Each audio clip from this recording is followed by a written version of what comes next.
I think we live in a day. I'm sorry, do you want to comment? Just one thing. In response to the accountability issues, what the university has done is put together an annual accountability report. They've done 3 of the, at the time when we did the audit, they had done 3 of those. That information speaks to the results of what the budget process is. What we were looking for was information on how decisions were made, what the process is. We wanted to get an understanding of why certain results were occurring, and that's what we weren't seeing.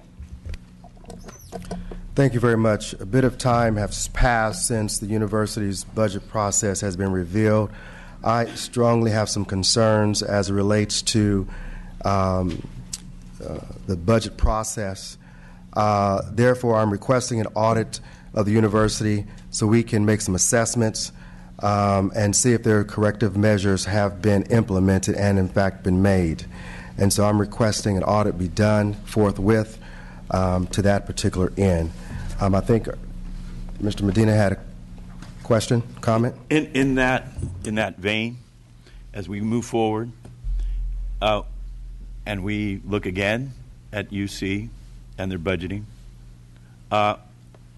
given the processes that UC uses today, will you be able to better determine this time around, or will it still be difficult, the amounts of money that are actually allocated to each individual campus and how each individual campus uses the resources that they're given? Well, the rebenching effort, is my understanding, they have, as I indicated in my testimony, and I'll be interested in hearing the university's presentation on this. If they have completed rebenching for, they've gone through the first 3 years, and depending upon how those allocations have occurred and what adjustments have been made, I think my office would be able to go in and do an analysis and show here's what was occurring back in 9-10 under a previous budgetary process, an incremental process. But here is the results of rebenching, at least at this point in time.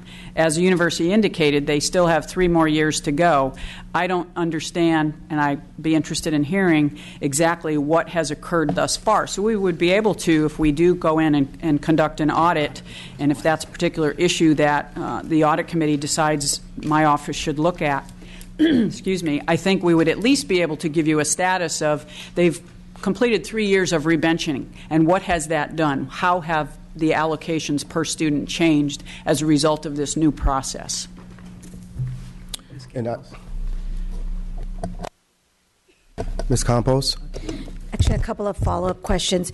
You mentioned in your testimony that that you had to, the documents weren't accurate, and you weren't able to obtain certain documents around the budgeting, and that you had to take testimony.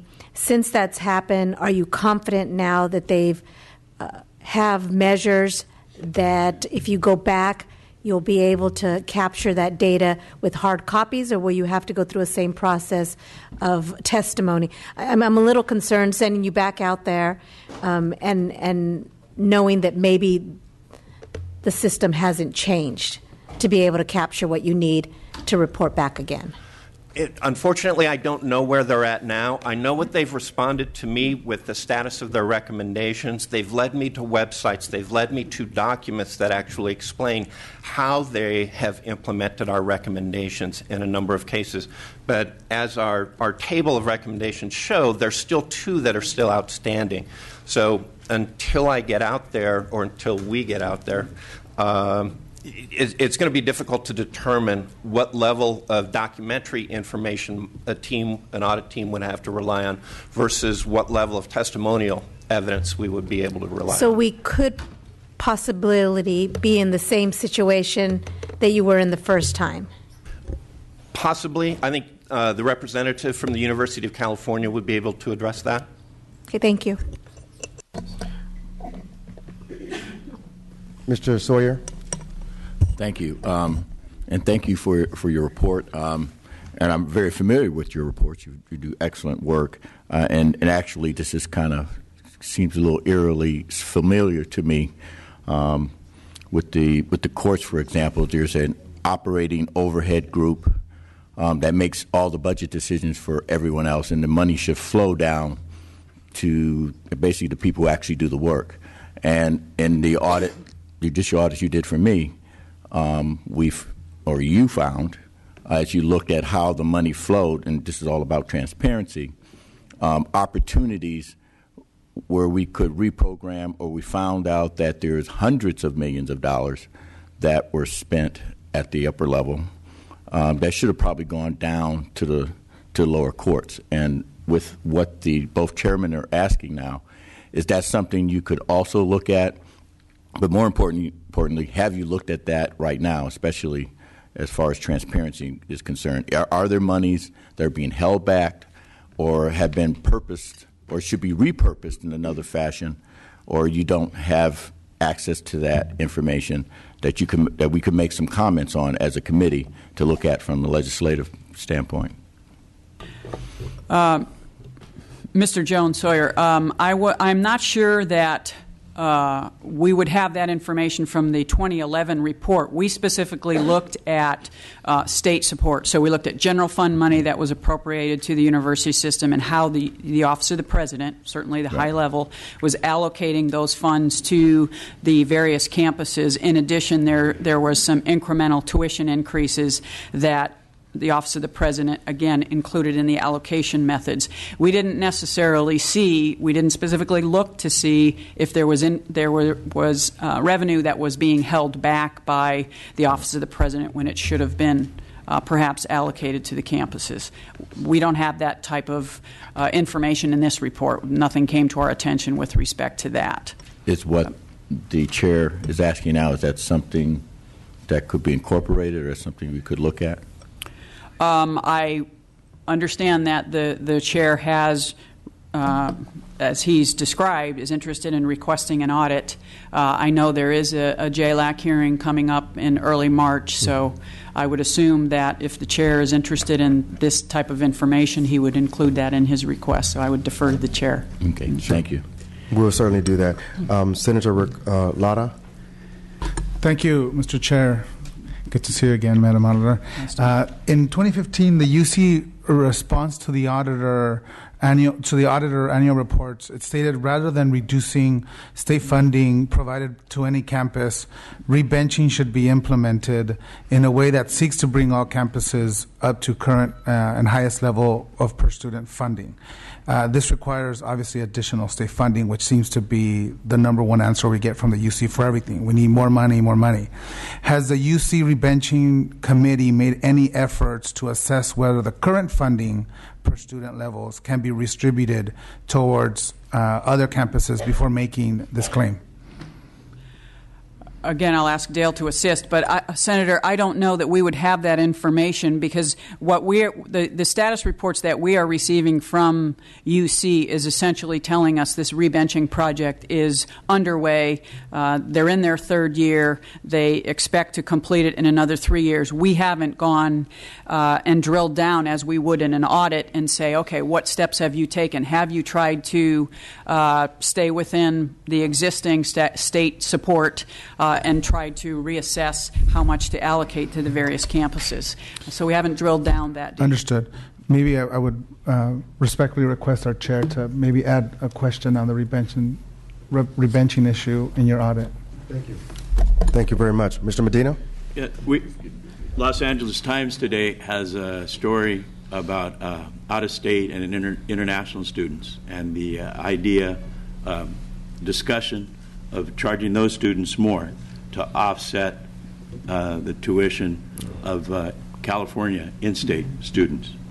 And there's been a lot of talk about unfunded students or campuses that are using that money or claim to be using that money to offset lack of revenue from the state of California. In your audit, you did look at that, right? You looked at the way that they used out-of-state and international student fees. And my question is UC using that money in the way that they're saying that they are? Can you help me on this one?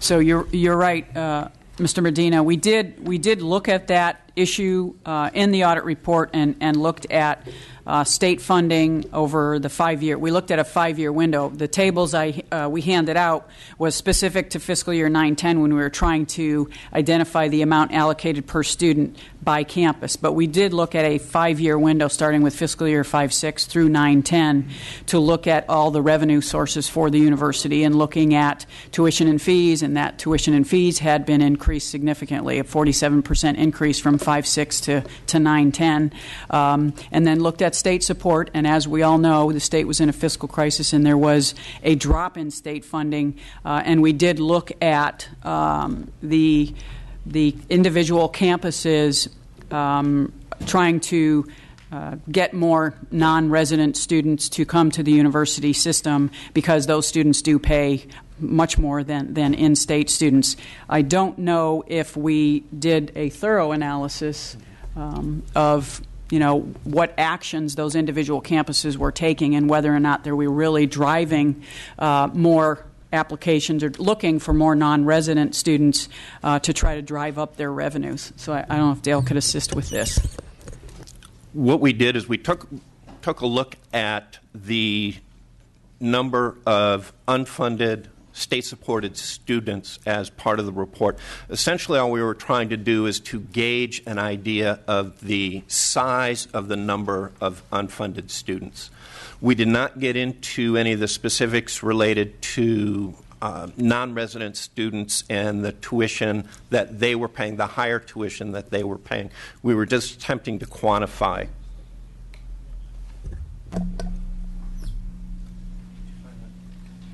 Mr. Mazzini, did I meet your, are you good?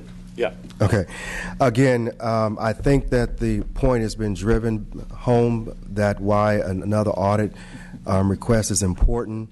In light of what has transpired with the UC in terms of increasing their tuition, as well as the out-of-state students, and the questions that I've heard from my colleagues, I think this is very important that we move forward with an audit to flush out a number of different questions and concerns that we have with respect to what has been going on thus far. Senator Roth, did you have a question? Just one.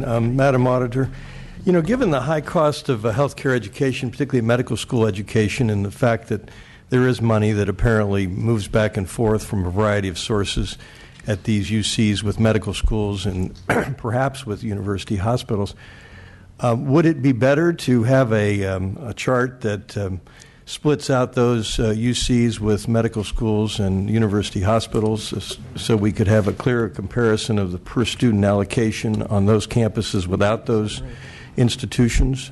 I'm not an economist, and I went to law school because I couldn't do math, but so I may not completely understand it, and maybe this Table 5 does that, but it might be better for people like me to have that sort of per student allocation with the medical schools and the UC hospitals carved out. That's certainly an observation. One of the things that you can add to it, we do identify in the report. That's why we wanted to make sure we called out San Francisco. That certainly seems significantly higher than the other campuses at $55,000 per student, and that is because it's strictly health sciences and it's graduate students. So we tried to at least acknowledge that. But again, your point with respect to some of the other medical schools, that is something that we could consider in a future analysis. I think Dale might have something to add. I guess my question is, for example, if you split out at Berkeley, if you split out who has a medical school? Davis. You split out the medical school at Davis. Would the per student allocation more closely resemble the allocation at Riverside or Merced? I don't. Dale, I think has a response to that. I don't know the answer to that question, but you're asking the types of questions that we were interested in when we were conducting the audit of UC, and that's when in my testimony saying these are the factors they told us that drove these differences, but they couldn't specifically tell us. The fact that UC Davis has a medical school drives their per student allocation up by $500 per student or $1,000 per student. So you're asking the very question, Could be an auditor.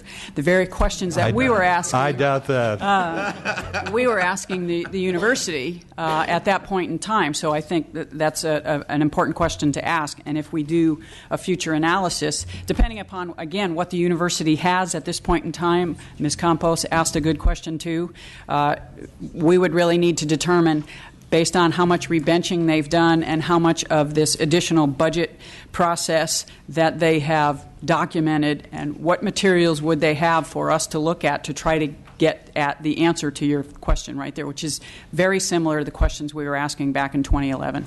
Well, I look forward to your future report. Thank you, Mr. Chair. Ms. Galgiani? Thank you, Madam Auditor. I was wondering if you were able to take a look at what the health facility expenses were in other states for the health programs in other state systems.